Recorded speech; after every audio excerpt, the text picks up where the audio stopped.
Guys, the chief tells me the tribe has waited 180 years. They want Cherokee representation in Congress, and they have someone picked out for the job, too.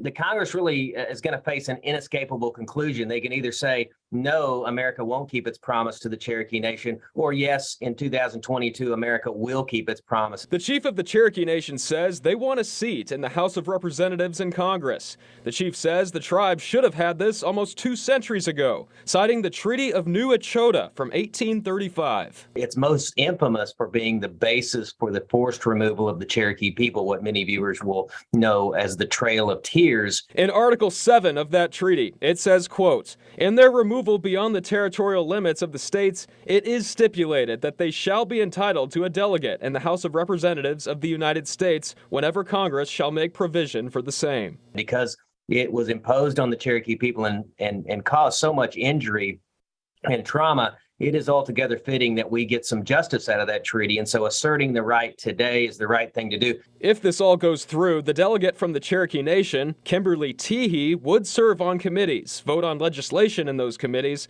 and even introduce new legislation. But she wouldn't have a final vote. It's only on that final passage that delegates do not get a vote. But by that time, so much work is done in terms of advocacy. Those that oppose the idea argue this delegate is chosen by a council, not from a general election. And the Cherokee people would be represented by 2 people, one from the tribe and the congressman of their own district. The tribe is expecting a decision this month. The chair of the Rules Committee in the United States House of Representatives has committed to holding a hearing. We don't know the exact date, but it should be the middle of November. The chief argues simple measures by the House would be enough to get this done. A simple action such as a resolution just in one body of the Congress could take care of this.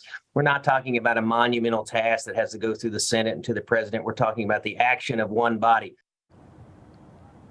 And if that new delegate is granted, they could start in Congress by the end of this year.